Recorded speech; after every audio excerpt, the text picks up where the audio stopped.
Hello, everyone. Good morning. Good morning. It is a good day to read a book. And it's all... Stop. It's true.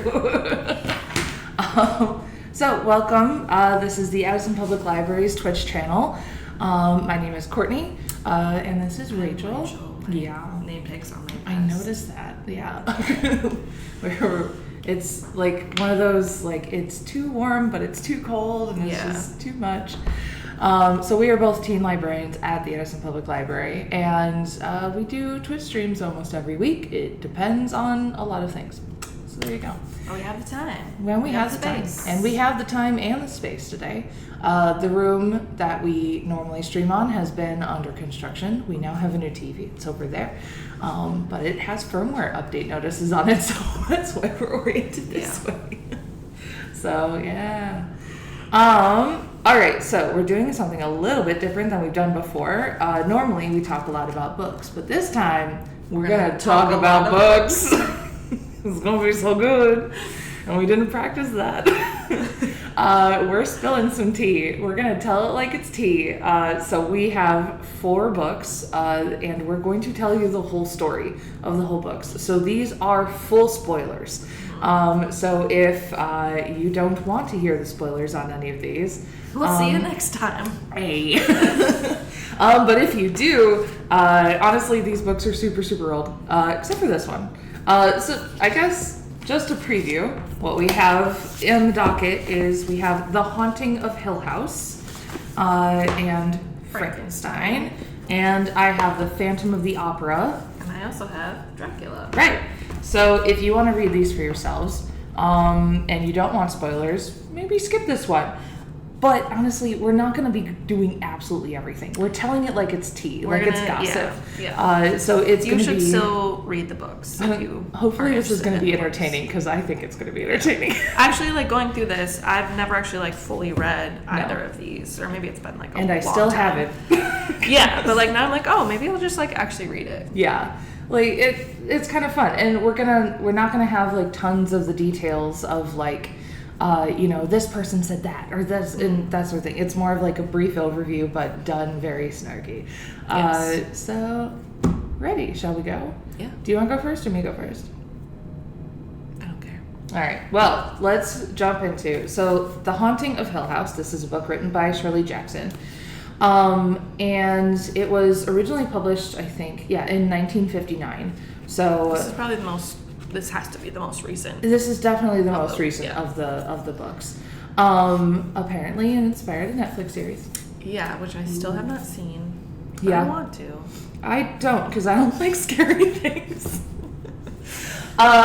Certainly like a psychological thriller type of thing. But now for the tea. Are you ready? Yeah. So, all right, so there's this, doctor, his name is, Dr. John Montague, and he kind of, wants to do a lot of studies, he wants to sort of make the paranormal aspect of things more scholarly, and he kind of believes that there's, a connection between, paranormal activity and, psychic abilities, and he very much believes those things exist, and he wants to, concrete evidence them, so he wants to do a very serious study, and he rents out the Hill House, which is very famous for being very haunted, and he's like, I'm going to put together the best team I possibly can, which includes a random woman who's in her mid-30s, who when she was a kid reportedly had an encounter with a poltergeist. Okay.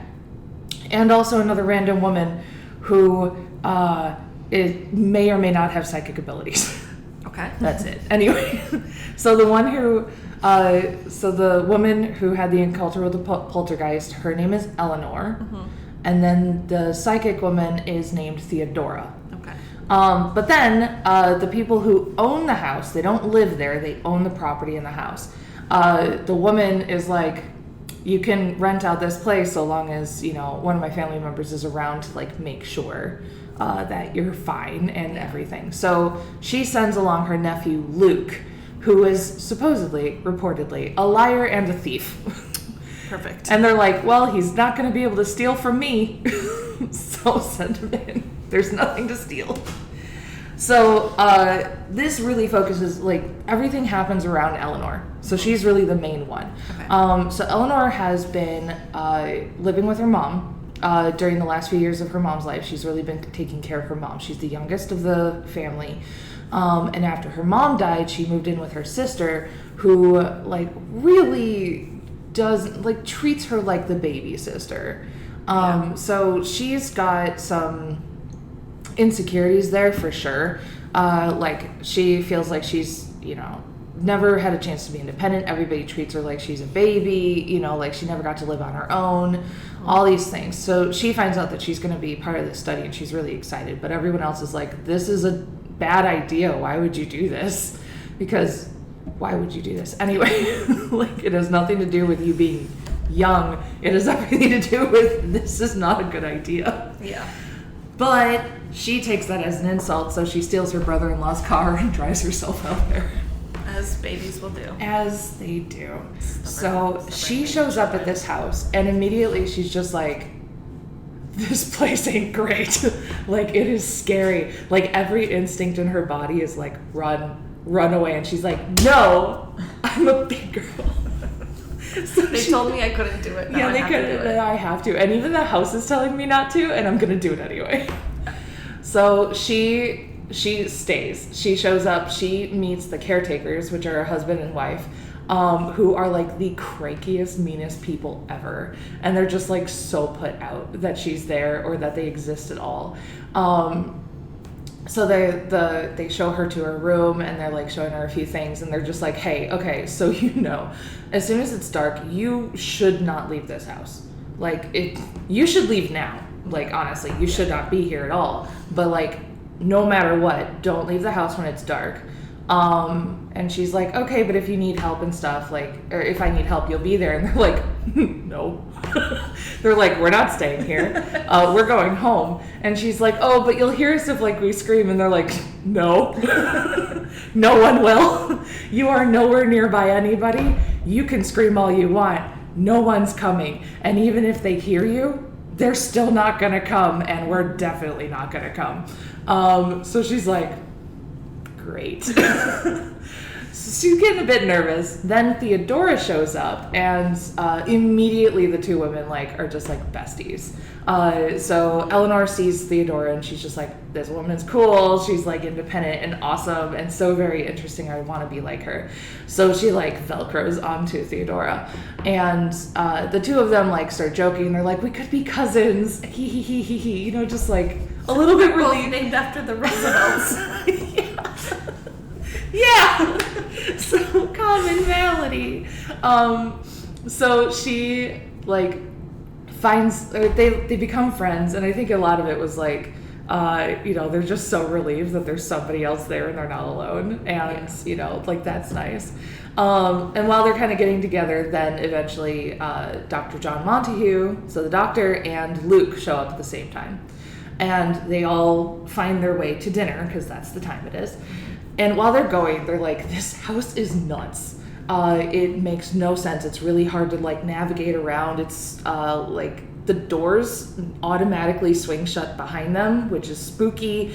There's the rooms are dark, and it's very oppressive feeling. So immediately they're like, all right, ground rules. Nobody walks around alone. It's buddy system at all times. And also, prop open every single door. Yeah. Put something in the door so that it will not close. Or, because this is just, we're going to get lost and it's scary. Yeah. So they get to dinner, and the doctor's like, okay, I guess I should tell you about, the history of this house. Yeah.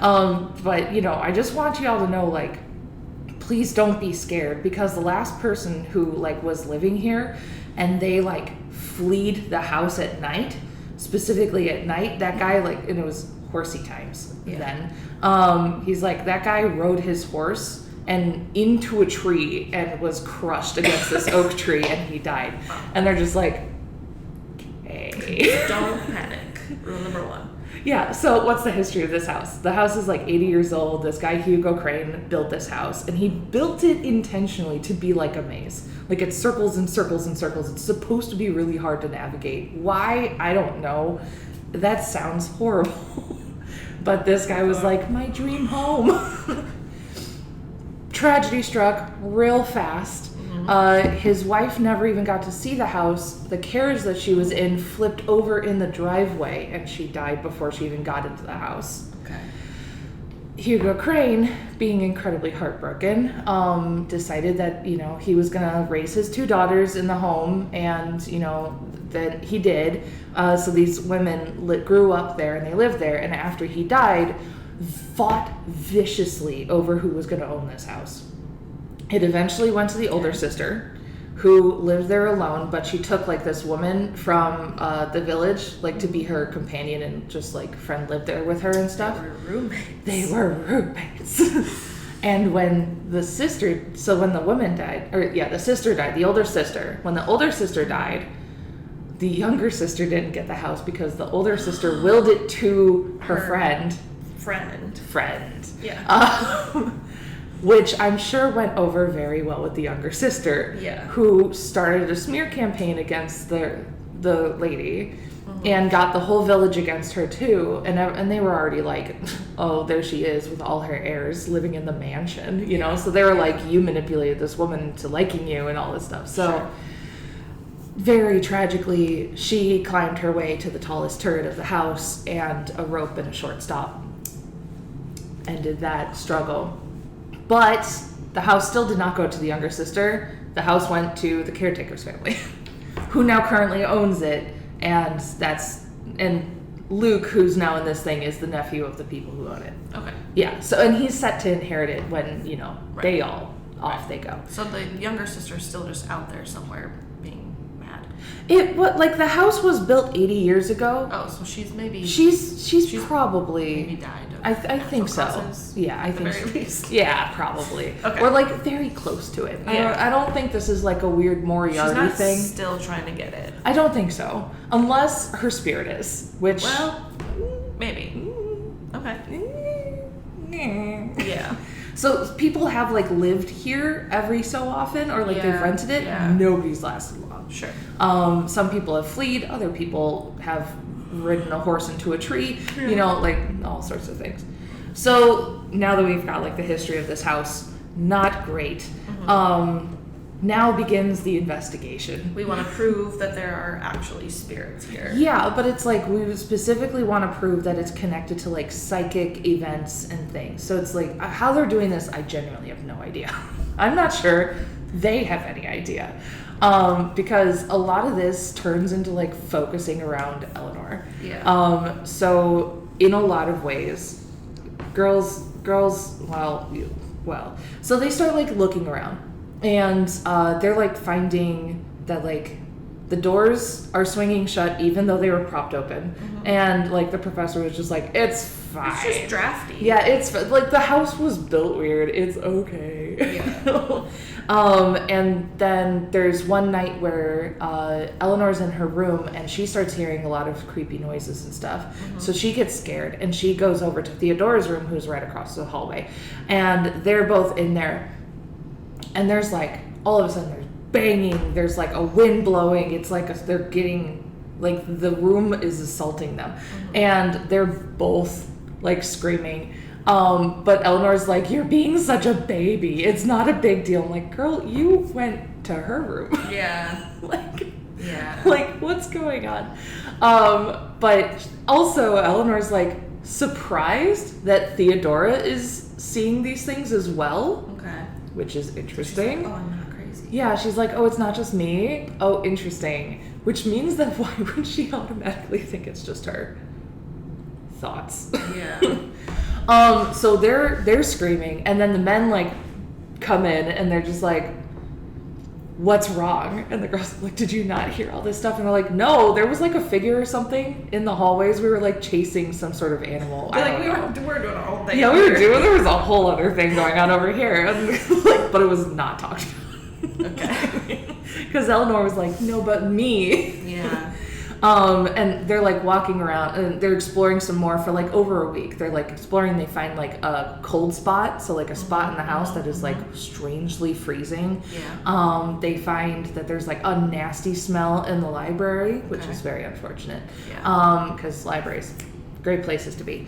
And at one point, several of them go walking in the woods around the house, and it's like kind of getting dark.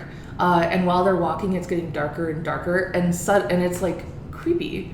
But then all of a sudden, where they're standing, it is full daytime, like middle of the day. Okay. And in front of them is like a family having a nice little picnic, which like wouldn't be creepy, except that it's like 9 o'clock at night. Yeah. And that meadow is like... Well, how are the family dressed? Too perfect. I don't know, because they were just like, nope. Okay. I'm just wondering if they're like dressed in period of the time, like 19 whatever. Honestly, or I think tiny. Really, I think the problem or they would have just been were the like same. not even getting close enough to No, tell just like if they were real. They dipped down out of there. Okay. So while this is all going on, there's a lot of weird stuff going on with Eleanor. Yeah. For starters, Yeah. they find that there's somebody wrote in the hallway with chalk the words "Eleanor, come home." Okay. So everybody's just like, can you stop being such an attention hog? It doesn't They have to think be Eleanor about did you. it. Yeah, they totally think Eleanor did it. Okay. And she's just like, what? Like, she's so whiny. And she, every time they're like having conversations, she's like spacing out, and like she's just not paying attention, or she's just like starts saying really random stuff that like is very much like, I like red nail polish, you know, like just like let me talk about me, you know. So they're kind of like, yeah, they're like already annoyed by her. So they're very much like, you know, it's not about you. We're you trying know, to do like real we're trying to do science here. science. So Theodora is also like trying to sort of distance herself because Eleanor's very Velcro-y. Right. And Theodora's like, it's fine. No, you can stay here. You know, like that sort of thing. So Theodora goes to her room, finds that all of her room is trashed. Like all of her clothes are torn up, and on the wall, written in blood, are the words, "Help Eleanor, come home Eleanor." And they're just like... But if it's written in blood, someone has to be bleeding. Yeah. If Eleanor doesn't have, if she has not... Yeah, but so Eleanor walks in, she goes, I wonder if it's red nail polish, which there was this whole thing where Theodora like painted Eleanor's shoes, or Eleanor's toenails, and they were red. Yeah. And Eleanor was like, only sex workers wear red toenails. She was just like, you know, so like very judgy and weird. So it was a weird one. So there was like, everyone was just like, So then, the doctor, Montague, his wife randomly shows up with this other guy, Arthur. Wait, what? Yeah. So she's... Arthur? I don't know. I don't know. It's her friend. I don't know. He is her friend. His name is Arthur. Is he important? Not actually, other than like, what? Yeah. So, Mrs. Montague is all like, you haven't solved the mystery yet? You haven't done your science yet? What a loser. I'm gonna do this better than you. Ouija board. She pulls out a planchette. Arthur? The board? And like the husband, Dr. Montague's like, no! Because he's like, if you're here, I'm losing all credibility because your science is bad science, because she's all like psychic. You know, like she's more on like the like spiritualized side of things, and he's like, no, I want to demand science. And his wife is just, I don't think they get along at all. I don't know how their relationship is outside of a scientific expedition, but it doesn't look good. But so she's there, and she like does a Ouija board thing, and they do a little seancey thing, and comes in with the words of Nell, home, and mother, and everyone like just kind of goes like, Eleanor, what are you doing? Is Nell Nell, Eleanor, yeah. A nickname for So Eleanor? yeah, it's a nickname for Eleanor. So everyone's just like, Eleanor, you messed up the thing and you're drama hogging again. And she's like, it wasn't me. Yeah.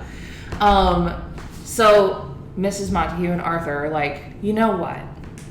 Ghosts, they really just want love. They just want to have connection and have security, you know. So what we're going to do is that we're going to spend the night in the nursery, which is the most haunted, scary place in the house. Yeah.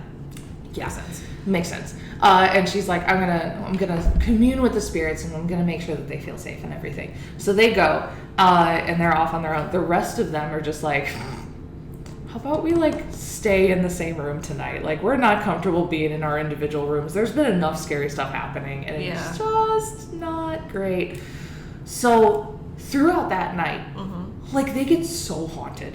Like, there's banging, it's like winds blowing, there's screaming out the windows, like all this other stuff. Like, they are run ragged. Yeah. And Eleanor's sitting there, and all of a sudden, like, she's just like, she's spacing out, and internally, she's just like, I feel the house crushing in on me and trying to take over my body. The house itself. Yeah, and she's like, okay, so she lets the house possess her. And so she blacks out, and when she comes, so the cover makes more sense now. Here's the cover. She is the house. So she lets the house possess her. She blacks out. When she wakes up in the morning, nobody's dead. Okay. At this time, and everyone's just like, they're bruised, they're battered, they're just like, I've seen some things. And she's like, what happened? They're like, it was bad, man. She's like, I'm a house. Yeah. So they go to check on, like, Mrs. Montague and her friend, and they're, like, sleeping like a baby. Nothing happened to them whatsoever. Of course. That's classic. So there's a few more days are going by, and Eleanor is starting to realize that she can hear things. Like, if something happens, is said, whatever, inside the house, does not matter where she is, she can hear it. Okay. And, like, one night she starts to hear, like, something is calling her. So she leaves her room, and she's, like, drawn by a voice that sounds like her mother, like, calling her, going towards the library. And she gets over to the library, and she's like, okay, all right. And turns right around and starts banging on everybody's doors, on the windows, starts screaming in the hallways, all this other stuff. And she's like, oh, I'm the haunting now. I'm the problem. I'm the one. I'm one of the house, and the house is one of me. And she's like, cool. This doesn't seem like a problem for her at all. Yeah. She's like, this is the way now. So she is like, I can now be free. I'm liberated. It will be great. So she makes her way to the library. And while she's doing this, everybody's kind of gathered, and they're like, Eleanor has been walking around by herself at night in the house by herself. Uh-oh. And, oh no, she's going to the library, where the stairs to the turret are, where the last person who went up there rope and drop. And they're like, we gotta stop her. So they go running after her. Luke actually manages to climb up after her, because, you know, thief. Climb up after her and convince her to come down. And as he's, like, talking her out of it, she's like, it's like she becomes more clear-headed, and she's like, oh, I didn't want to do this. Okay. So she comes down, and as soon as she gets down, they're like, you need to leave. Yeah. Like, this is not safe for you. This house is, like, taking over you. You're not going to survive this. Like, there's too much going on here. So, like, one of them is like, well, I'll drive you home. And the doctor's like, no, you need a full break. Like, there has to be no connection. And she's like, this whole time, she's like, no, this is my home. Like, this is where I belong. I literally packed up every single one of my belongings and brought it here for some reason. I don't know why. Okay. And, like, she's just, like, adamant, like, I'm staying. And they're like, no, you have to leave. And the doctor's like, 100%, cold turkey, no connections. None of us are coming with you. You have to fully remove yourself from this situation. So they force her they get her into her car. They give her keys.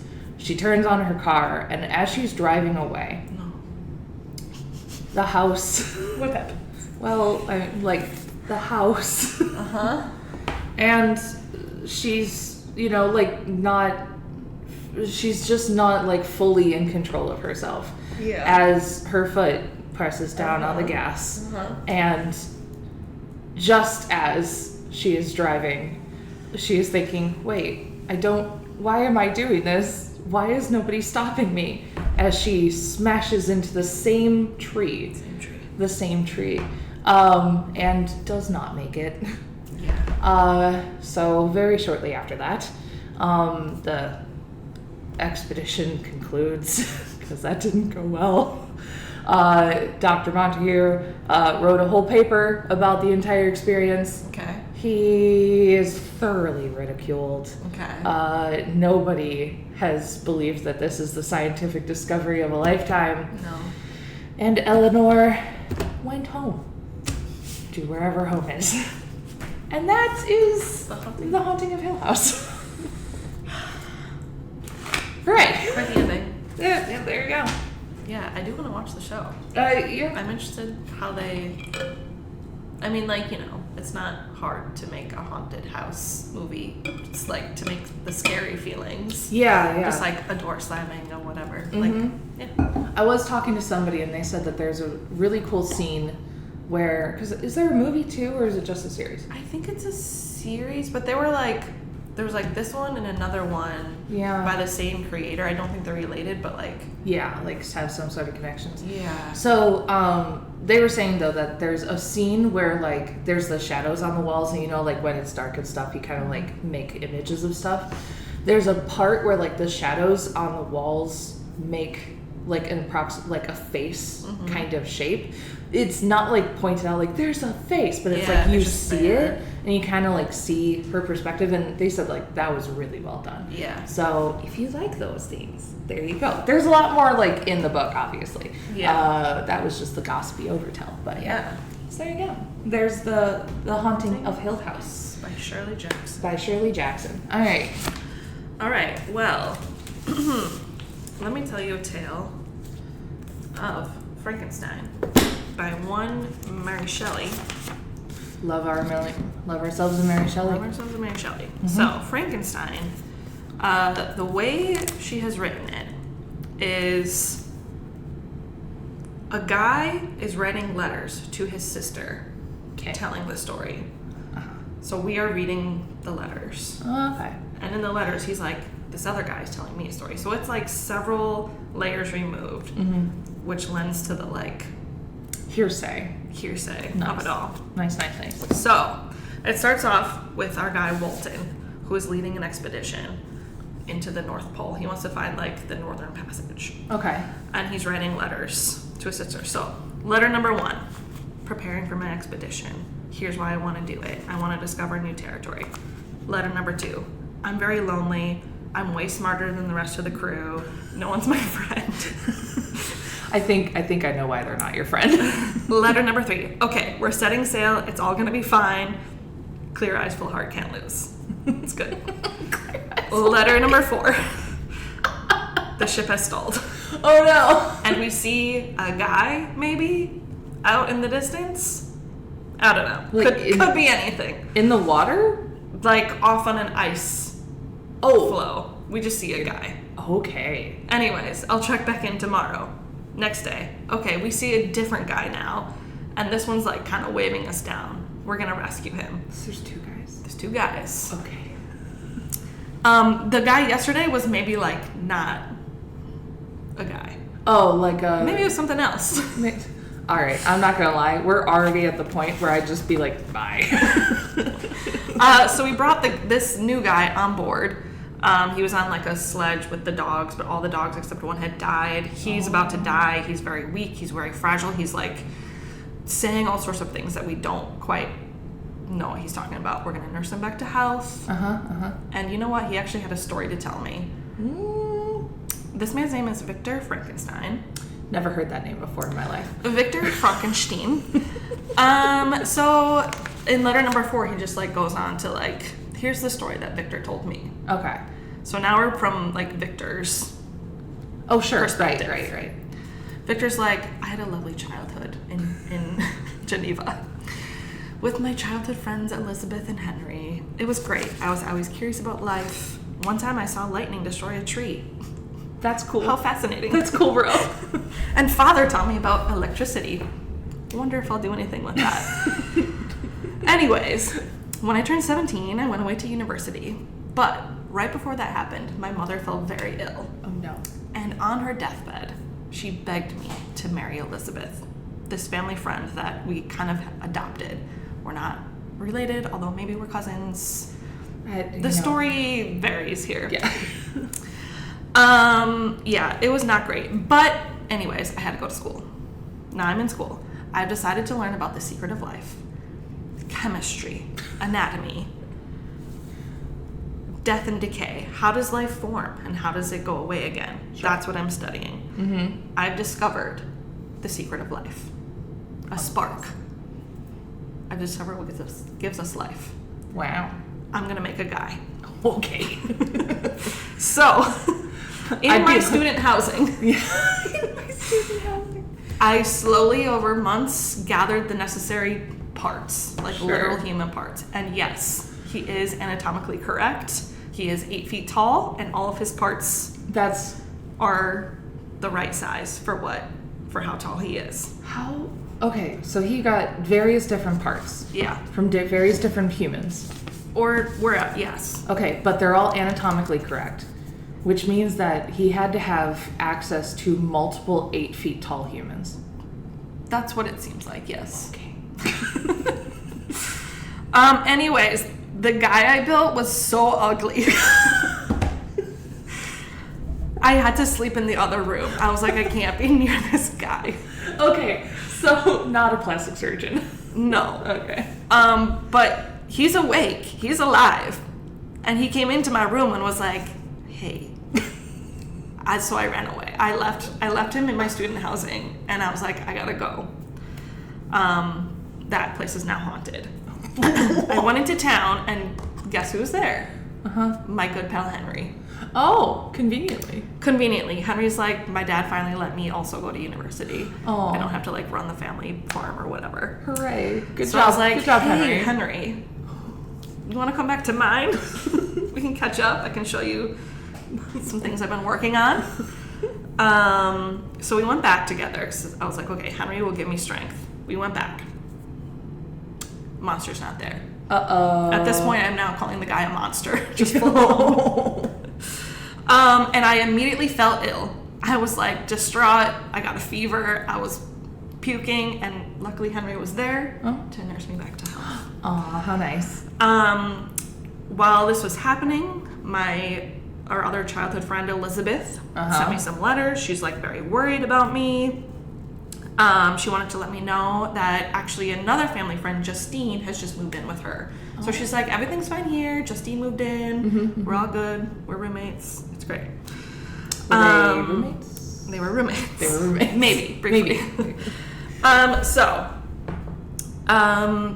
not going to worry that the monster's gone. Henry and I are going to like just go to class, go to school. It's probably fine. He probably fell apart somewhere. Yeah.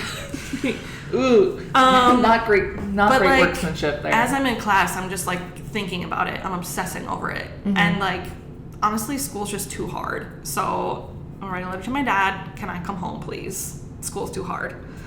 And Dad's like, actually, if you could come home, because your younger brother William was just murdered. Oh no. So yeah, I had to go home. But I got into town kind of late, and like as I'm like going up to the gate, going through the woods, I'm pretty sure I see the monster. Oh, great. In the woods. So putting 2 and 2 together, the monster definitely murdered my brother. Because, cow plus chicken equals a Sandwich. Lion. Yeah. So yeah, the next day, I finally get into town. I'm talking to everyone, like, oh no, William. And they're like, yeah. And we know who murdered him. He's like, yeah, me too, totally. Justine. And he's like, are you sure? Are we sure? So he tried to say, like, no, I don't think it's Justine. What if it's... But I can't really tell them about the monster I created because, like, that's my fault. Yeah. So instead I'm like, I think she's innocent. What if there's something else? And they're like, no. We're because pretty sure it's couldn't Justine. possibly be a woman. No. But he doesn't want them to think that he's crazy. Right. So he's like, well, no, I guess it was probably Justine. She confesses to the murder, and they execute her. Oh, no. So I feel really bad. as Victor. Yeah. And Victor himself, he's like, I actually considered ending it for myself as well in this moment. Why does Victor feel bad? Because he's like still pretty sure the monster's the one who actually killed William. But she also confessed. She did. Unless it was like confessed under duress. Yeah. She was, yeah. They like found a picture in her pocket of, I think, their mother, and they're like, why would you have this? This was William's picture. Got it. But yeah, Victor's like, I'm pretty sure it was my monster, but like I'm not gonna tell them that because like, yeah. But now he's feeling really bad. Right. But he's like, no, I need to stay for Elizabeth. Like, I'm just gonna like go for a couple walks, spend some time in nature, calm my spirits. So I'm like out for this walk, and you know what they say, wherever you go, there you are. Yeah. Because plot. And wherever I went, what do you know? There's my monster. I keep seeing him in the woods. I saw him on the mountaintop. I tried to attack him. I tried to like get him to go away. But he actually is a very persuasive speaker. Not surprised. Yeah. He has learned language. Good for him. So he invited me back to his cave. And he's like, Creator, I'm confused. I'm lonely. Yep. The people are afraid of me. Let me tell you what happened. I went into the village. They all screamed. I'm trying to help them. They're like, get away, you monster. I'm an outsider. I want more than this provincial life. Yeah. So he continues to tell this like heartwarming tale. He eventually realizes like he's been like taking this family's food secretly, but then he overhears the family like crying, like we have no food, what's going on? He's like, oh shoot. Yeah, like I didn't want to hurt them. He'll like take some food, but then he like brings them wood. Okay. And like leaves it at their door. And like all in the secrecy of like night. Yeah. And this is how he learns language, because he like listens into their conversations, sees what's going on. He learned about the history of humans. Truly a self-made man. Yeah, like really he's like figured it all out. And then he's like, okay, they're a family. Like they have other people. They have each other. I have no one. Yeah. So Victor, make me a mate. Yeah. Make me someone. Like I need a friend. And you know, maybe I wouldn't be so destructive if I had a friend. Maybe. The male loneliness epidemic, self-aware. You know? So Victor's like, fine, I'll do it. I'll make you a mate. But he's very nervous to do it. Sure. He keeps trying, and then he's like, no, this is not gonna be good. Nah, maybe I could do this. No. My dad's like, Victor, everything okay? Like, what's going on? Are you nervous about like marrying Elizabeth? Like, well, let's just like do the wedding. Let's get this over with. He's like, no. I'm not bringing Elizabeth into my mess. Like, I need to make this mate, send them away, and then like, yeah, that part of my life will be over. Yeah. And then I can. So I draw Henry in. I'm like, okay, I'm having troubles trying to figure this out. Come with me. Like, we're doing some travels. They go to England, Scotland. They're trying to find like just the right place to do this. They find the perfect place. Oh. It is a small shack. Oh. On a desolate island. Okay. So yeah, he's like, I'm ready to build this monster. No, I'm not. I just know it's gonna be ugly. I can't make it. It's gonna be too ugly. Why do you care? And then, what if I make another monster, and then there's two monsters? And then they do the monster mash. And then there's like a whole race of these little devil monsters. Like, but you're on a desolate island that also like does not have life-sustaining things. Whatever. Anyways, he goes back to the monster. He's like, I can't do this. I'm not gonna do this. And the monster's very angry. Sure. He said, you know what, Victor? If you're not gonna make me a monster, I will be there on your wedding night. I'll be there. So that's a little weird. Yeah. Anyways, Victor rows out into the ocean with his random starts and stops of this monster project and just dumps it into the ocean. And then he gets back to the land, and the townspeople are like, so you did a little murdering, huh? And he's like, no, it was it's like, it wasn't never like a real thing, it was a monster. They're like, no, this man. What? Henry. Oh no! Henry has been murdered. Oh no! And Henry has like Uh-huh. a handprint around his neck. Right. Of like an 8-foot man. I was gonna say, is it an 8-foot man handprint? Yeah. Oh so dear. they put like Victor into prison for the murder of Henry because they're like, what monster? What are you talking about? Right, but also because an 8-foot handprint is the same as. Is Victor 8 feet tall? No, he's not. Okay. But they're like, we don't have any other person to put in jail. It's got to be you. Sure. Victor's like, but I don't feel good. I have a fever. Luckily, his dad comes to get him out. And he's like, come on home. Elizabeth is like, are you in love with someone else? Oh my gosh. What's going on? Oh my goodness. And Victor's like, why is everything happening to me?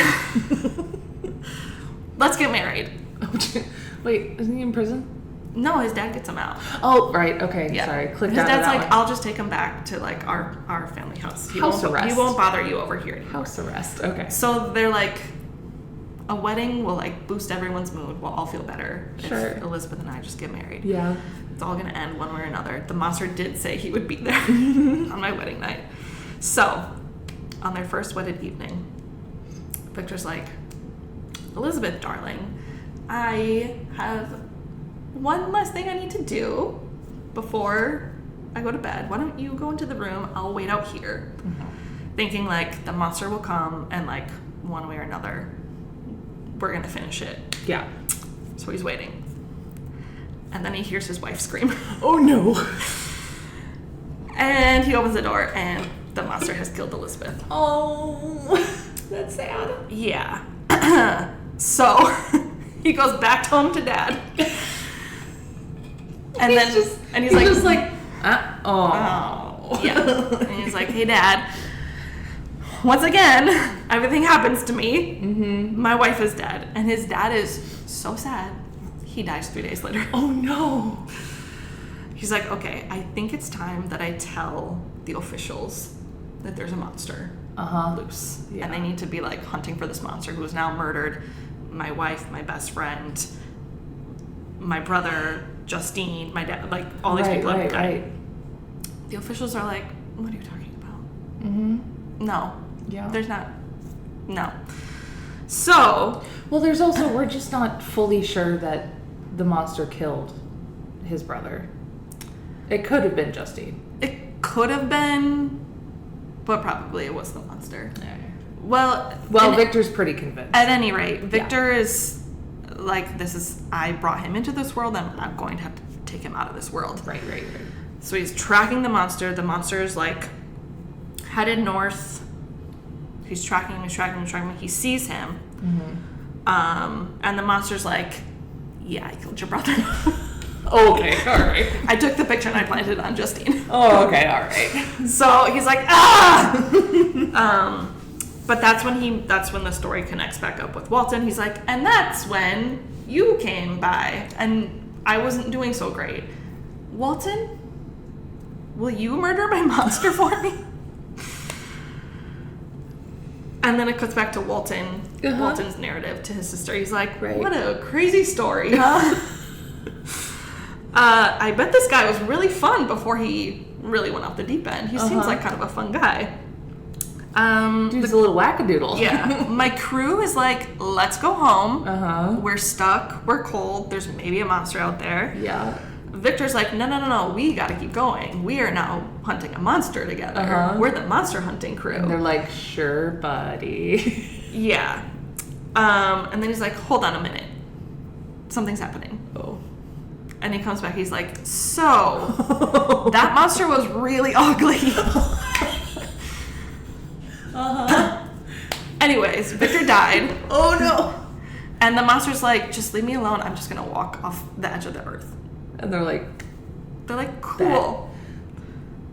And he's just like out there in the darkness. Oh, well. What man. if I was that sister reading these letters. Yeah, I feel like, has everyone in the ship gotten a fever? Yeah. And like, is this Victor guy real? That's bananas. Yeah. Poor monster. The monster's Poor like, monster. okay, I won't have a mate. I'm just gonna walk into the darkness. I mean, Monster also made very bad decisions. Yeah, I guess. But the monster didn't quite know that murder was bad until the monster, like, listens in on this family and is like, Oh, oops. murder bad. Murder bad. Oh. People, they have, like, they, like, as care for they're each like, other. As they're like telling their kids at night, now children, what's bad? And the kids are like, murder. Murder. We They're don't like, do very that. good. Like, oh, dang. Shit. Yeah. But yeah, the monster's very What's eloquent. also bad, children? Planting evidence to frame someone else. Oh, right. I did that too. Okay. All right. Strike 2. Shoot. Yeah, that's really sad. It's a slick, like, under 200 pages. Yeah. So there's like all sorts of appendix and stuff in this one, but I can definitely get behind the creepiness on it. You know? Yeah. That's good stuff. All right. it's creepy and Nicely told. Nicely told. Who is the monster after all? Who is indeed. All right. Now, speaking of monsters, the Phantom of the Opera. Which is just such a lovely little. It looks like a journal. Look how pretty this book is, and there's like gold pages. Yeah. It's like we have a fancy copy. We also have a not so fancy copy, but why would I show you that one when there's this one? Mm-hmm.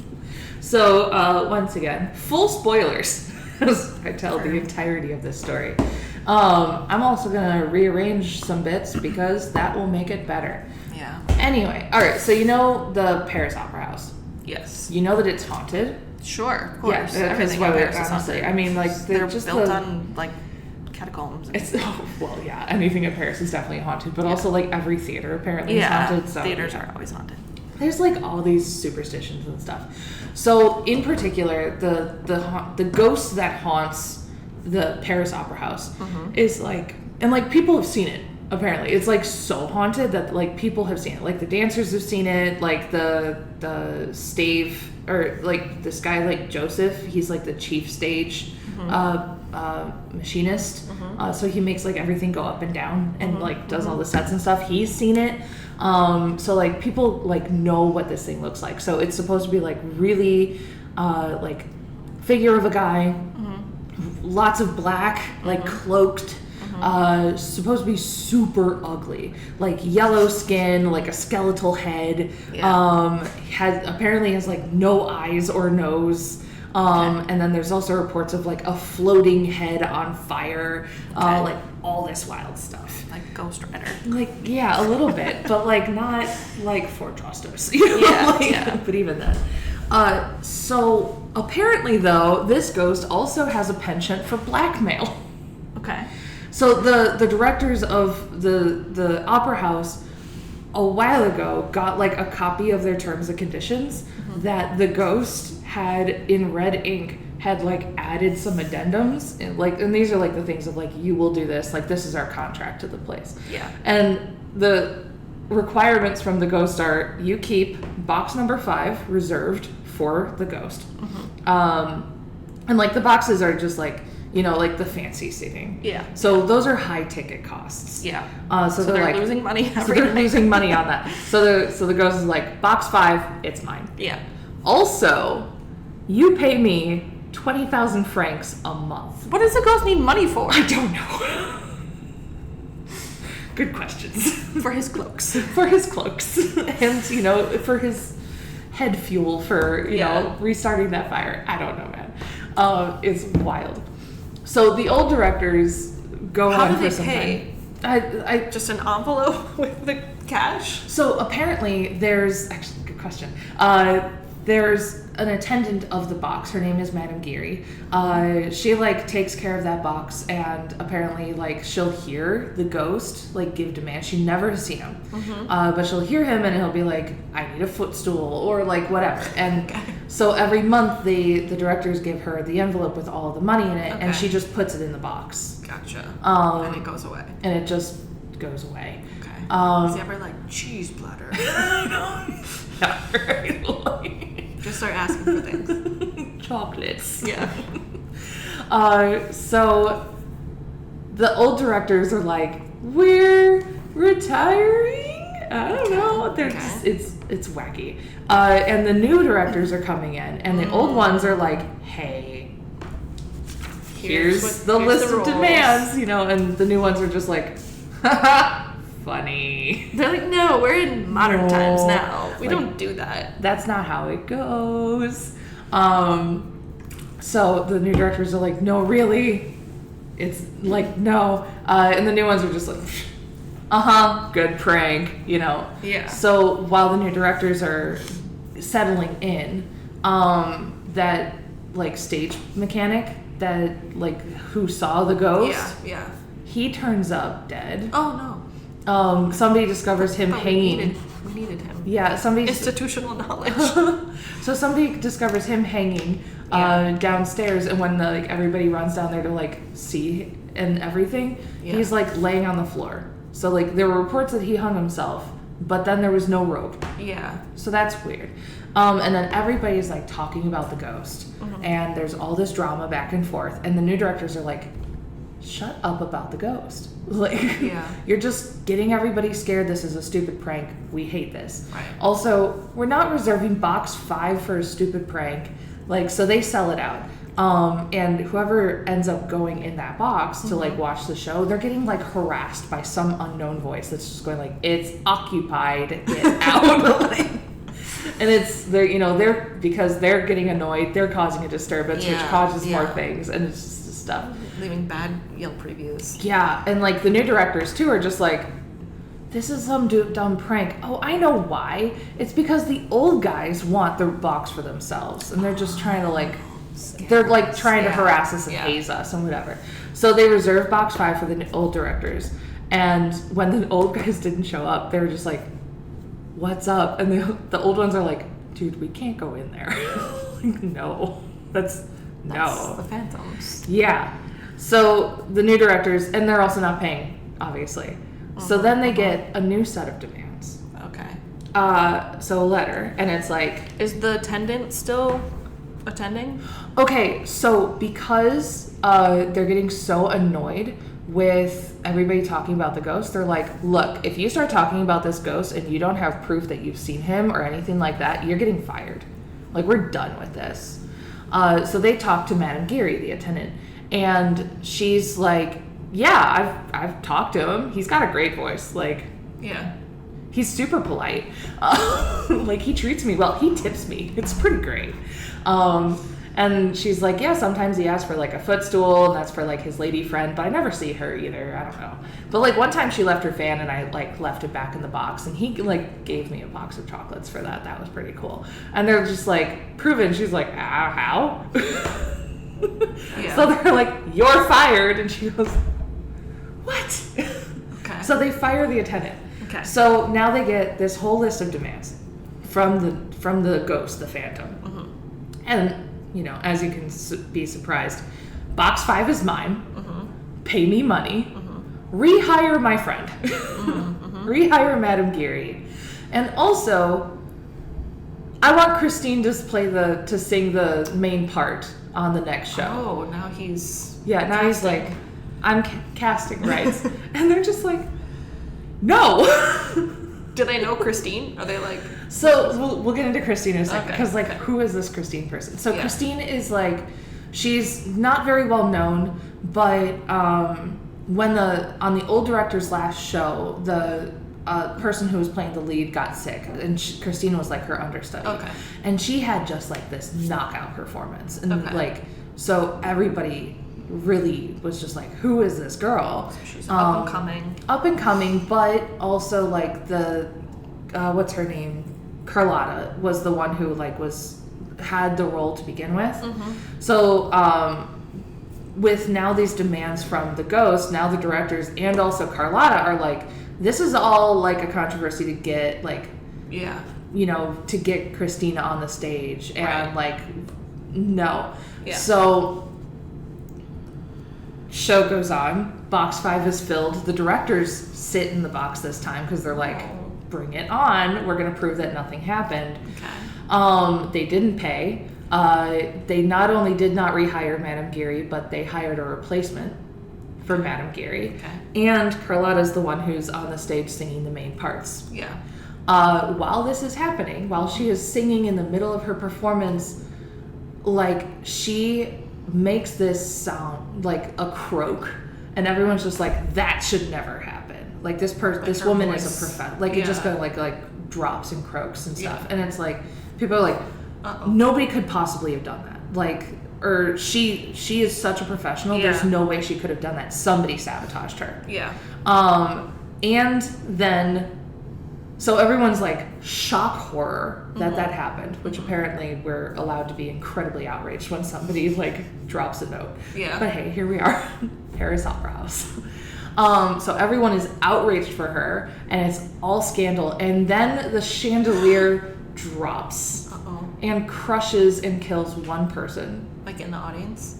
No, it's Madame Geary's replacement. Okay. Seems targeted. Seems targeted. So the directors are like, uh-oh. Yeah. And they now have a lot of drama to happen. So who is this Christine girl? Yeah. Who's Christine? Who is Christine? What's she got? So it turns out Christine has a lot of drama. Okay. All right, so Christine had that chance to sing, and she sang so well, and she like kind of like poured out everything she had. And after that performance, everyone's just like, whoa, and they want to know who this girl is. But she poured out so much of herself that she like started to faint, so she was like whisked away to her dressing room. In the audience was a childhood friend of hers that she has not seen in some time. Okay. But who was like, he's like, oh, Christine, I love her. Like, I've not talked to her in a decade. I'm in love with this woman. Of course. And he's like, I must go to her. Look at her. She's being faked. So he runs to her and like pushes his way through these crowds. And when she like kind of like comes to, he's like hovering over her. His name is Raoul. He's a Viscount. So we got an ability. Is he cute? Apparently he's cute. Okay. Apparently he's cute. And he's like, Christine, it's me. That boy who, you know, rescued your scarf from the water that one time when we were kids. And she's like, blink, blink, who? No. Jean-Luc. Like, what? So he's just like a little taken aback. And she kind of looks around, sees that her room's like full of people. And she's like, everybody leave. Yeah. Like, everybody go, get out of here. So she shoos everyone from her dressing room. And Raoul, he leaves. But he lingers. Yeah. Because he's like, she's pretending not to know me because clearly I'm in love with her, so she has to be in love with me. So I'm going to linger because I expect that she's going to be like, Raoul, now you can come in when nobody knows. And then we're going to... Yeah. That does not happen. Instead, he's like hovering outside her dressing room and he hears a man's voice in her dressing room telling her that he loves her. And Christine says that you have my soul back to that guy. Okay. So Raoul is like, she's my woman. So he waits until Christine leaves and immediately runs into the dressing room to fight this guy. Yeah. Because that's how we solve problems, apparently. Right. And no one's there. Okay. Spookedy. Okay. After this, Christine, like, drops off the face of the planet. She cancels all of her performances. Like, everyone is clamoring for this girl. And she's just like, nope. Won't do it. So everyone's just like, oh, she's scared of being famous. She's scared of success. Poor thing. Sweet thing. And nobody's talking about it. Raoul is sending her so many letters. And no responses on any of those. Until, finally, she writes back and she goes like, okay, so I pretended not to recognize you. I actually did remember you, and I did recognize you. Mm-hmm. Meet me at the village where we met when we were kids, out in Normandy. Okay. So he goes, and he's like, haha, Christine. So they meet up there, and she's like, hey, you remember when we were kids, like, they used to tell us fairy tales and stories and stuff, and we'd love them, and, like, my favorite one was about, like, the angel of music. And he's like, yeah. And she's like, you know how, like, my dad was, like, a famous musician, and, like, your dad, like, kind of discovered him, and that's how we kind of became friends and stuff. Gotcha. She's like, when my dad died, he said that he would send back an angel of music to me, to, like, guide me as a thing. And she's like, you know, I kind of just thought it was, like, a nice little, like, gesture thing, and, like, I know you love, that's it, but she's like, but he actually did. He sent me an angel of music, and, like, he's been helping me, you know, and Raul's like, you know, if you don't like me, you can just say so. Yeah. and so she's, like, all mad that he doesn't believe her. Yeah. So she runs away, and they're both staying at the same inn, different rooms. Okay. He hears that night that she sneaks, like, she quietly leaves, and she gets the key from the landowner to, like, leave the room or the house, so that she can get back in. And he's like, I gotta follow her, but I don't want this lady to know that I'm following her. So he sneaks out the window and follows her to the cemetery where her dad's grave is. Okay. And at midnight, she raises her arms, and all of a sudden, like, this beautiful music plays, and it's like the music that, like, that her dad used to play. And he's like, she's obviously like, my angel, you know, and Raul's like, who is that? So he sees a figure, who, after the music stops, that figure is running away. So he chases that guy, and, like, grabs him and turns around. They, like, run into a church. He grabs him, turns around, and, like, full, like, it is a skeleton face of fire. Okay. And Raul just, like, passes out. Like, he's just like, nope. Faints dead away, and they find him in the morning. Christine disappears. Okay. After this, she's gone for, like, weeks. Nobody knows where she is. This is kind of her MO. Huh? And it's not the first time, and it's definitely not the last time. So this is, like, after the chandelier fell. So now, So we're at the point where the chandelier happened. She did perform. She wasn't the main thing. Yeah. And it wasn't a great performance for her. Okay. The chandelier falls. Christine goes missing for weeks. Yeah. And no one seems to care. Except for Raul. He's very concerned. Yeah. But, like, the directors definitely have some things on their mind of what's going on. But also they're just like, she's sick. I don't know. Like, not important. Yeah. You know, like... Yeah. This prank has gone too far. People have died. And also all this drama. We're being blackmailed by this guy who says he's a ghost. Like, this is awful. Like, and also it's like, is this actually a ghost? Is it not? Like, you keep on seeing them, like, appear in different places that don't make sense. Yeah. So, like, everybody's all wacky. So Raul's, like, keeps on writing letters and stuff. And it's like, they're going nowhere. He goes to talk to, like, the woman that Christine stays with. And that woman's like, oh... She's with her angel of music. He's been teaching her lessons. That's where she is. And he's just like, you're crazy. Right? And that lady also is like, oh, well, actually, Raul, she likes you a lot. Like, a lot. She talks about you all the time. It's too bad that the angel of music said that she's not allowed to marry anyone. Uh-oh. So, too bad. You know, and he's just like, lady, you're nuts. So one day, Raul gets a letter from Christine inviting him to a masquerade ball and telling him what to dress as so she can find him. So he goes, and she does. She finds him, and she pulls him into, like, a secret place. And she's just like, and while that's going on, he spots the ghost, like the phantom, and he's like, I'm going to get the guy. Like, that's the guy. I'm going to get that guy. And Christine's like, no, if you love me the way that I love you, you won't do this. And he's just like, I'm going to, what?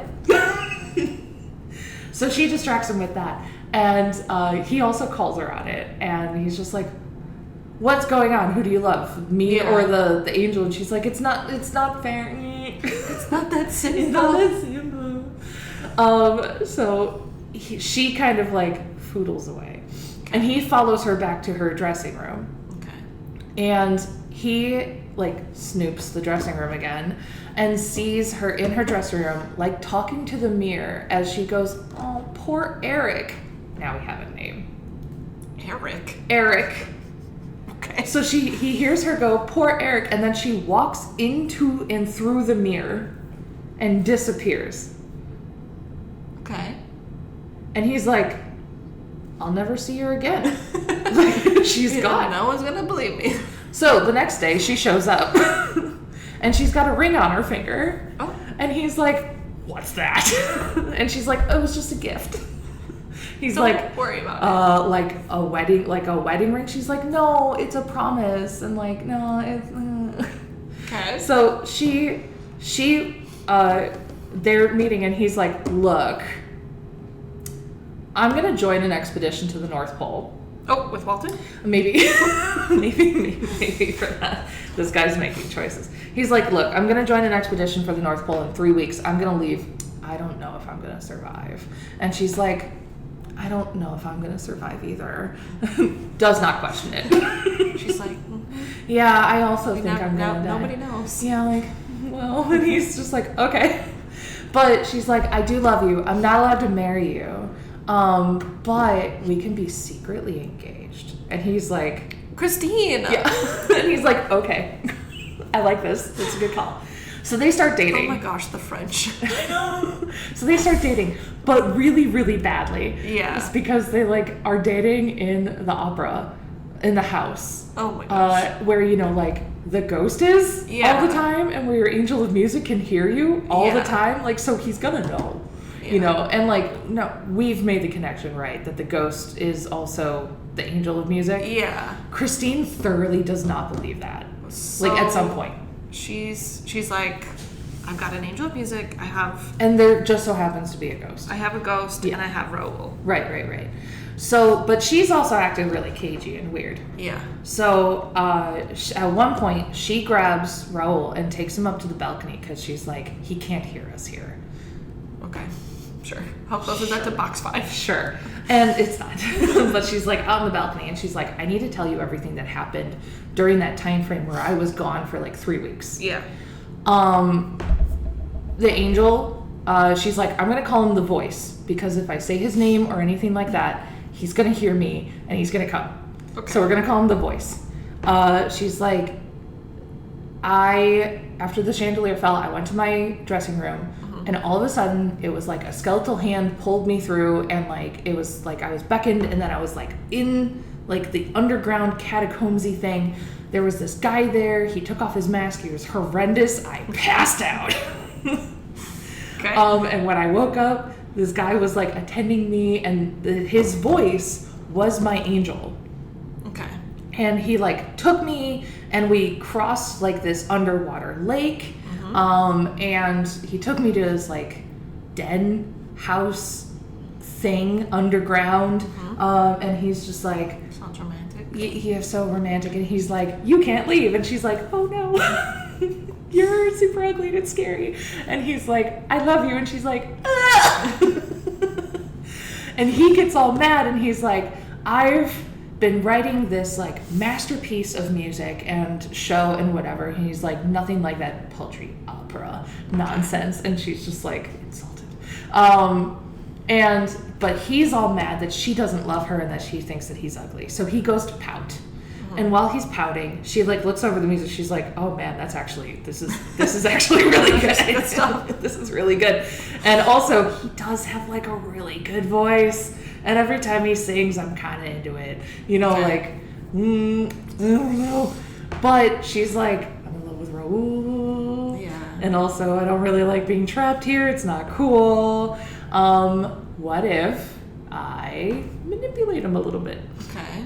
So she goes into his room where he's like playing on the organ, and she's just like, honestly, organ, not sure how you got it down here, but I can get it. Yeah, that's pretty cool.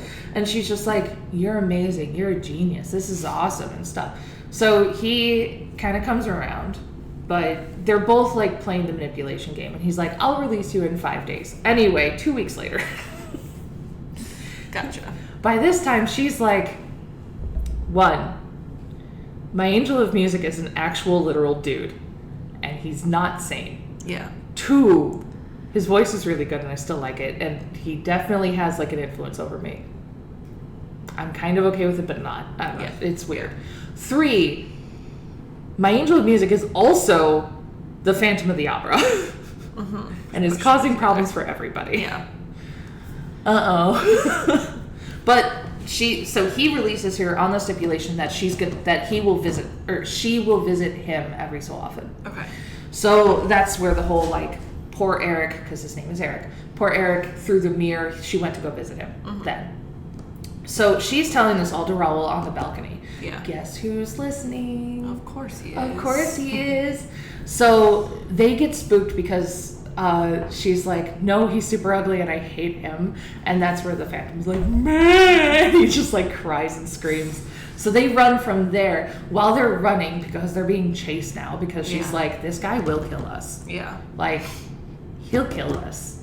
Both of us. Yeah. 100%. Like, he will do it. He's killed, he will kill. Yeah. It will happen. Yeah. So they're running, and they get, like, diverted by this random guy who shows up. That's, like, from Persia. Who's like, go this way. And they're just like, okay. So they go into her dressing room, because she's like, he promised he'll never listen to the dressing room again. And I'm like, sure. Yeah. And that's where she's like, we should elope. And Raul's like, okay, let's go now. And she's like, no, it would be too mean to Eric. Who is trying to kill us? Who is trying to kill us? He'd be so sad he'd die. And Raul's like, okay. Sounds great. Yeah. And she's like, no. Solves our problem. And he's like, okay, tomorrow then. And she's like, okay, yeah, tomorrow. But I'm totally going to lose my nerve. And he has influence over me. So make sure that you force me to go. And he's like, Christine. Bad. Right. So Raul goes home and he goes to bed. And he wakes up in the middle of the night and there's like these 2 glowing eyes at the foot of his bed, and he like lights a light and there's nobody there. Yeah. And he's just like, what? So he like turns off the light and whatever, and then like the glowing eyes, and he like grabs his gun and he shoots.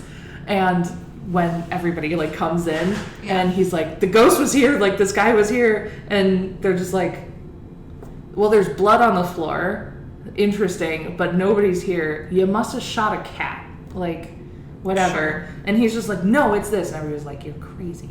And his older brother is just like, get out of your head. Like, get over this. Yeah. You're like swooning over this girl who your secret engagement was super not secret because now it's in the society papers. Yes. Like, and we're nobility and you're going after a no-name singer. Yeah. Get over yourself, and you're making up all this stuff. So they all think he's nuts. Yeah. So he goes to then, get Christine the next day. Yeah. And Christine has this one big performance, and she got the lead role, just like the Phantom wanted, because the directors are now very much worried.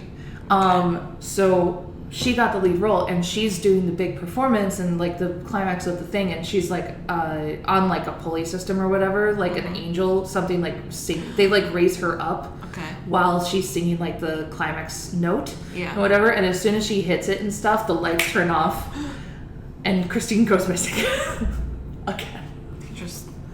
Just scooped her. Scoops her. Everyone's just like, oh no, she got kidnapped. So everyone's running around. There's an investigator who like was there so fast, and he's like, we're going up to, and everyone's like running to the directors, and the directors do not seem to care at all. Like, there is something going on with the directors. Like, at most they're just like, hey, you got a safety pin? And somebody's like, yeah, but like Christina, like the ghost took Christina and they're like, good for her. Anyway, close the door. What are they working on? I don't know. And then like the inspector's like gets over there and like goes knock knock knock. Hey, I need to talk to you. They're like, yeah, sure. Here's the safety pin. Close the door. So it turns out with what was going on with them was that they paid the Phantom. They got Madame Geary back. Okay. They paid the Phantom. They put the money in the envelope, right? Yeah. And nothing seemed to happen. The envelope was still there after some time. But when they opened it up again, it was full of fake money. Okay. And they were like, someone is robbing us. So they got Madame Geary and they're like, how does this work?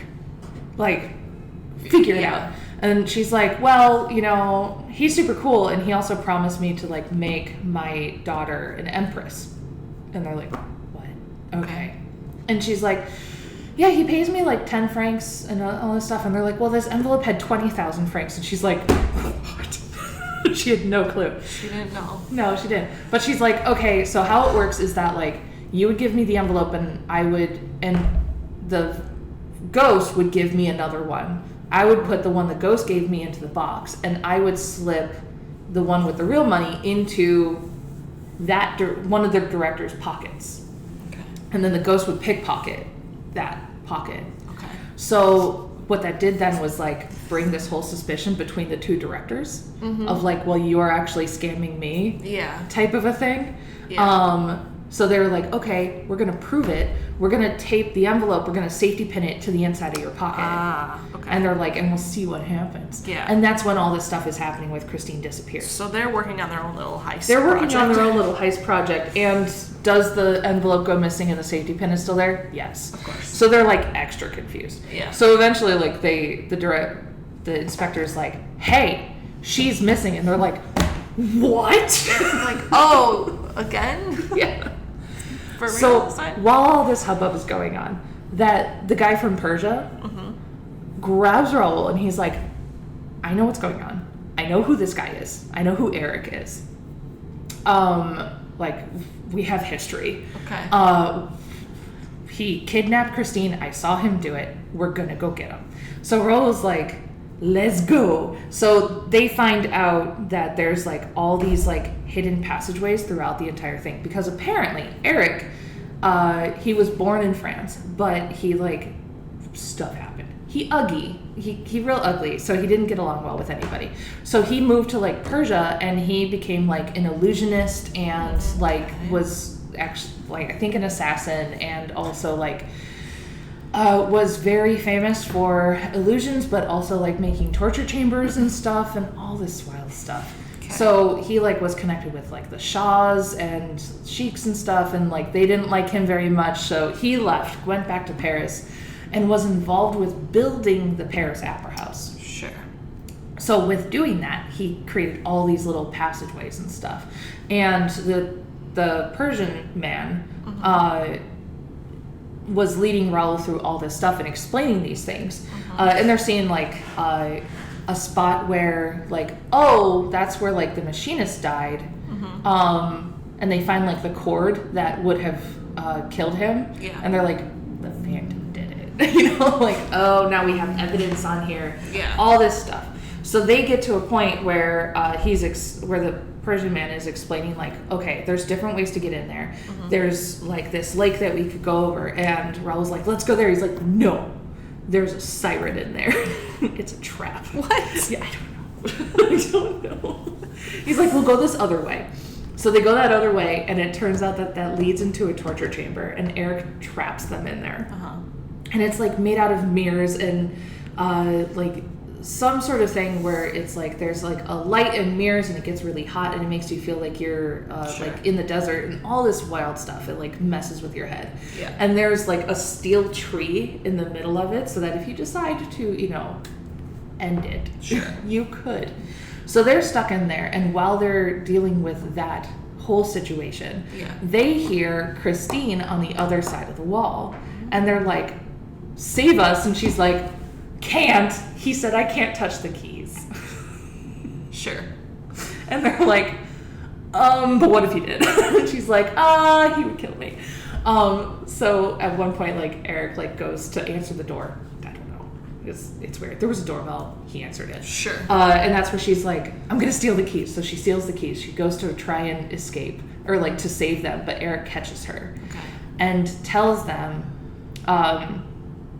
well, so he catches her, and there's that. While that's all happening, they find that there's actually a way out. Okay. So they find that there's a trapdoor underneath, and underneath is like a whole chamber full of powders of gunpowder. Because Eric's not planning to just kill them. He is planning to blow the whole place up. Sure. Right.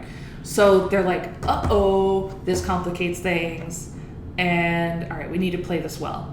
So they go back into the torture chamber just as Eric brings Christina around, and he's like, you get two choices. There's two levers here. This one over here, if you turn it, everyone dies. And that's the one if you don't love me and you don't want to live with me. But if you do want to live with me and love me forever, you can turn this one and no one will die. But what will happen? Yeah, so they're just like, it's very possible that the boom will go boom if you do either one of those. Yeah. So she's caught in a very horrible spot because she's like, if I don't answer, he'll make everyone go boom. Yeah. But also, I might be the cause of it. Right. So she does turn the one where she says that she will live with him and love him and marry him. Mm-hmm. And that opens up the river and floods up the area with all the gunpowder. Okay. And then continues to flood up into where Raoul and the Persian man are. Yeah. And she like begs the Phantom to like, I will stay with you. I promise I will sacrifice myself. Like, please save them. This apparently so moved the Phantom that he does rescue them. Okay. And he, like, for her self-sacrifice, and clearly she loves her so much. Yeah. Or she loves him so much. Yeah. So the Phantom, Eric, takes off his mask, kisses her on the forehead, and which causes her to cry. She's like, ugh. But he sees that as her love for him. Okay. And he's like, nobody has ever given me such a kindness to allow me to kiss them on their forehead, not even my own mother. And he's like, clearly you must love me, and I also see though that you love Raoul more, and my heart is moved, and I can't bear to live in this world without you. However, clearly you won't be happy, so I will let you all go, with the stipulation that you take that ring that I gave you and you put it on my body when you find out that I'm dead, and you bury it with me. And she's like, okie dokie. So he lets them go. His body is found later, and she, follows through with this. The thing though is that nobody believes that he's real. What do you mean? Like, nobody believes that the ghost is real, that like there was a guy doing all this stuff. They very much the only person who like believes it is actually the guy who is like compiling a research thing on this, trying to make a thing. So this is very much done in like reports. Yeah. Like, I have done all this research, and this is from this person's account, this person's account, all this other stuff. Raoul and Christine live happily ever after, having moved north, where everyone thinks that they died, because they just disappeared one day, and after this they disappeared. So they were like, I don't know. Also, Raoul's brother dies because he went to go and rescue Raoul, but he went through the lake. Oh. Where the siren was. Yeah. But the Phantom was like, no, I didn't kill him. He died accidentally, I guess. I don't know. That was weird. It was unrelated. Yeah, unrelated. But also your brother's dead. Sorry, bud. But yeah, and they lived happily ever after, having now been traumatized. Yeah. But together. What a life. What a life. And that's the Phantom of the Opera. Whew. Good times. Yeah. Wild story. Absolutely convoluted. Yeah. This woman goes missing so many times. Yeah. And like, people don't seem to care except for Raoul. I did watch the musical as like a teenager. Yeah. The Gerard Butler one. Yes. And it was confusing then too, and maybe it just was confusing. It is. I have seen the original like silent movie. Yeah. And that was confusing. The show is confusing, though the music is great. Mm-hmm. The book is confusing. Yeah. And it endures somehow. And yet it endures. People have a creepy guy. Yeah. In Paris. Has the soundtrack been going through my head for days? Yeah. Yes, it has been. So, there's that. That's the Phantom of the Opera. All right, now for our last Tell It Like It's Tea, full spoiler. For Dracula. Dracula. All right, so Dracula. I do want to mention there's something called Dracula Daily, which is you can sign up to have Dracula sent to you to your email inbox as it happens, because it is put together on like a timeline. So it's like various journal entries and reports and things like that, but they're dated. Okay, so you get it like if in the book it's like January 3rd. Yeah. You would get an email on January 3rd. So yeah, the first is May 3rd. So like that's when it starts. Great. So some days you get nothing. Some days you get like a whole slew of bunch. stuff, Some days you just get like... That's really cool. Yeah. I think I want to try it. But Yeah. May 3rd is when it actually starts. Yeah. So Dracula. I'm gonna go through it like in the timeline, but also like by location because there's like several different locations. Right. So we're gonna start in Transylvania. Famously. So our like audience stand-in guy, his name is Jonathan Harker. Okay. So it's his journal that we start off with, and he's like a real estate lawyer guy. He's going to a castle to see Count Dracula. Okay. Count Dracula lives in a castle because he's rich. At this time, we don't know that it is a vampire. Right? No, he's just a guy. He's just a count. guy. He's just a Okay. count. He's going there to finalize. The count has purchased some a home in London. Okay. So he's going there with the paperwork for him to sign. Sure. But he cannot arrive until dark. That has been his instructions. Is like, stay at this inn during the day. At night, my carriage will come get you and bring you up. Sure. I mean, the nobility are allowed to be weird. Yeah, that's basically what Jonathan says. He's like, I'm not from here. I don't know what their customs are. This place, I mean, Jonathan's a Protestant. He's like, I don't know. These Catholics Oh, okay. are a little weird. Okay. At the inn he's staying in, they're like, you shouldn't go up there. It's really like, I don't know if you should go. He's like, he has to sign the papers. This is his thing. And she's like, fine, take my crucifix. And he's like, I'm Protestant. She's like, just take it. Just do it. Okay, sure. And this whole time he's like writing in his journal, writing letters to his fiance who's back in England. He's collecting recipes. He's like, they've served me this exotic meal at the inn. It is chicken with peppers. I must get the recipe. As he finally is allowed to go, the village, like all the villagers come out and they're like doing the sign of the cross to him, and he's like, wow, what exotic customs they have here. So he finally They're like, you will be dead soon. Yeah. He arrives at night. His host comes out to greet him. All right away. First impressions of this man, bad survival instincts. Yes. Okay. But he's just like, I don't know. He keeps brushing it off as like, I'm not from here. Yeah. I don't know what it's supposed to be like. The justification. This guy gaslights himself so strong. Yes. When he meets the Count, he's like, wow, this guy's very pale. His teeth look really sharp. He's very cold. What a strong grip. Mm-hmm. You know what? He's actually kind of a charmer. He takes him into the castle, where he notices there are no servants, there are no mirrors. The books are in English though, so he's like, oh, well, that's nice. And him and Dracula, they like talk all night long, and Dracula's just like this, like, he just likes to chat. He like really wants to talk until the sun starts to come up, and then Dracula's like, I will have to go now. Yeah. You do what you gotta do. Just like stay in your room. Like, don't wander. Yeah. Okay? Deal? Okay. Mm-hmm. Great.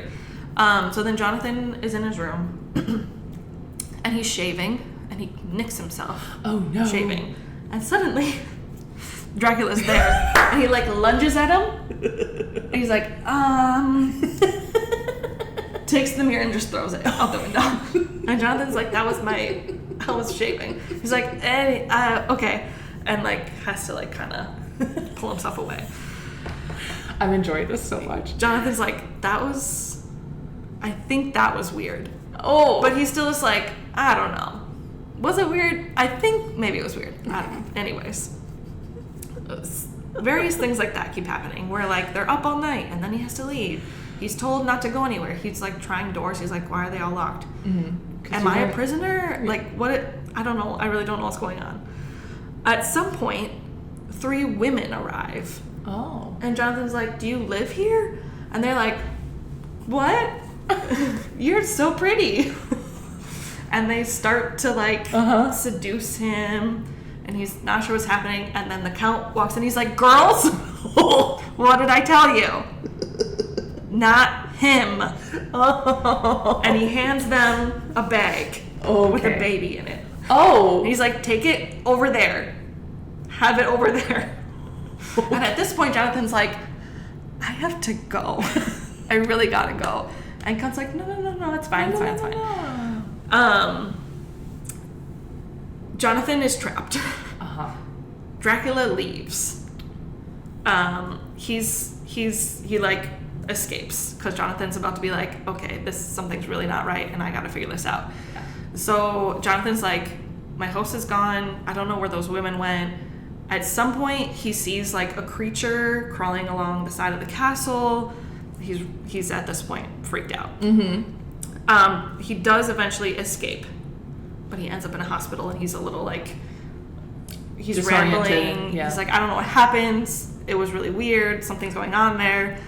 So he's in a hospital in Budapest. Okay. Dracula is boarding a ship on its way to England. Okay. And then in the story, we get some reports of like this ship. We get like the captain's log and what's going on. And 2 by 2, the crew go missing. Oh no. Suddenly, it's just the captain who is wearing his crucifix, and he's like, I will survive. I will survive. Everyone else is going missing. And this ship then just like runs aground, like not far from England. Uh-huh. Meanwhile, in England, we have Mina, who's Jonathan's fiance. Right. And her BFF, Lucy. Nice. They're like writing letters to each other. Yeah. And they decide to go to Whitby. Mm-hmm. As you What do. a coincidence. On holiday. Yeah. Lucy's telling Mina, I finally accepted a proposal. Exciting. I had 3 of them. Good for you. So, I said no to Dr. John Seward, who is this he's like a clinical doctor, and he has like these patients at the asylum. She's like, not for me. Yeah. I said no to Quincy Morris, the American cowboy. Oh. And he's like, oh darn. Anyways, I hope you have a great life. I said yes to this guy named Arthur. He's just a guy. Sure. Mina's like, great, that's awesome. While they're on holiday together, Lucy starts sleepwalking and acting weird. And she is being stalked by this creature. It's Dracula. Yeah. She's being stalked by Dracula. Yeah. Meanwhile, Mina gets called away to Budapest because that's where her fiance Oh, is. sure. Right. And he's not doing And well. he's not doing it. So. She's like, I gotta go be with him. Something happened in Transylvania. Yeah. Let's go see what happened there. So Lucy's dealing with her sleepwalking in Whitby. Mina's in Budapest. So Dr. Seward takes Lucy, who is acting very weird, to see his professor, Professor Van Helsing. And he's like, what's going on with her? She's sleepwalking. She's acting weird. Doesn't seem to remember things that are going on. She's very pale. And Van Helsing's like, don't worry about it. I think it's just some lady blood loss. It's fine. But wear this garlic necklace. And Lucy's like, ew, I don't want to do that. He's like, just smell. wear it. And her mom's like, she's not doing that. She's engaged now. She's not wearing your garlic necklace. And she like throws it off. And then Lucy dies. Oh, great. She dies. Oh. She appears to be dead. They like have a funeral for her. But the village, they like keep seeing this beautiful lady walking around, and children are starting to go missing. So at this point, Professor Van Helsing is like, okay, I lied. She was a vampire. And we need to stop her, or like we need to figure out who made her a vampire. If we stop whoever made her a vampire, like she'll be unvampired. The like chain of it will all be fine. Okay. So they go to her tomb. She is in fact a vampire. And he's like, let's just kill her. They stake her heart, they behead her, and they fill her mouth with garlic. Oh. And Arthur's like, You should have just had the necklace. That was my fiance. Aww. Like literally, it's Dr. Seward, Quincy, Arthur, and the professor are all there together. Oh, okay. So like all three of them were like, I wanted to marry that lady. Yes. Like, okay. All right. At this point, Jonathan and Mina return, and they're like, we got married. Aww. Let's all kill Count Dracula. Why Because not? Jonathan's like, he's a vampire. And Van Helsing's like, yeah, we know. So now we have our team. Jonathan, Mina, Dr. Seward, Arthur, Professor Van Helsing, Quincy Morris. Right. And they all go to Dr. Seward's asylum to, like, figure out a plan. Sure. Which is near Dracula's estate. At this point, Van Helsing is going to tell everyone what vampires are and give them the lore. Yeah. So, they cannot go out in the sunlight. Mm-hmm. They do not have reflections. Yeah. They have to rest on Earth from their homeland. Yep. At this point, Jonathan's like, I have something to add. This man took a bunch of dirt with him when he left the castle. He took, like, piles of dirt. Yeah. What do you think that's about? And Van Helsing says, that's bad. Wherever he put that dirt, he can go to. Mm-hmm, mm-hmm, mm-hmm. So they have to figure out where all his dirt piles are. Yeah. And so they're like, well, how do we protect ourselves or how do we kill him? Garlic will repel them. Sure. They have to be killed by a stake to the heart and a beheading. Okay, cool. Like, that is, we can't just, like, shoot them or Do whatever. the crucifixes actually do anything? They do not. But it makes you feel better. But it makes you feel better. That's fair. But they're not. Van Helsing is not convinced that the crucifixes are really where the power is. The garlic is. Yeah. So, also at this asylum is a patient named Renfield, one of Dr. Seward's patients. His deal is he eats things, living creatures, to gain their life force. He starts with, like, little flies and spiders. And then he's like, no, if I want more life force, I need bigger things. So he just, like, tries to get all these, like, animals to eat. Okay. Count Dracula has been Shock. manipulating him. Shocker. Yeah. And he's like, okay, if you help me turn Mina into a vampire, Okay. I will give you all the spiders you could ever want. The guy's like, let's go. So they have a little deal worked out. Uh-huh. So Renfield helps Dracula get Mina and start this vampire process. At this point, the men are discovering all of the earth piles, the boxes of earth that Dracula's put all around London. And then Dracula flees back to Transylvania. Sure. At which point, Van Helsing uses Mina's psychic connection to Dracula, because the vampire process has started, to, like, guide them and track Dracula. They're like, we will use you as our guide. And she's like, he is back in Transylvania. Okay. So they decide to split up, and they end up in Romania. So Van Helsing and Mina go to the castle, and they destroy the vampire women who are there. Right. Jonathan and Arthur are tracking the boat, or, like, following the boat that Dracula's on. Sure. And Quincy and Dr. Seward are gonna follow, like, on the land and, like, meet up. Well, this is an operation. It's an operation. Okay. So, under the cover of night, the boat lands, and the people of Romania are, like, unloading Dracula in his little box. So then they attack the people, they grab the box. Jonathan... At night? Yeah, well, so then Dracula is, like, he awakens and he'd be like, that. Yes. Not so the best now time. a fight, a battle ensues. They're fighting. They've got their weapons. Eventually, Jonathan does manage to decapitate Dracula. Quincy stabs him in the heart. Ooh, good job. Mina is, like, released from her curse. Uh-huh. And Dracula just, like, Melts. dusts. Oh, dust. And they're like, whew, I'm glad we did that. We're all closer together now, and we're all gonna be fine. One big happy family. And then Quincy's like, not me. No, He got mortally wounded in the battle. He's like, but I'm glad we saved Mina. And they're like, goodbye, Quincy, our American friend. For some reason. And that is the end of the tale. But there is an afterword. Yes. 7 years later, we get a little update from Jonathan and Mina. They have a son, and they've named him Quincy. Oh, how sweet. Yeah. That's Dracula. that's fun.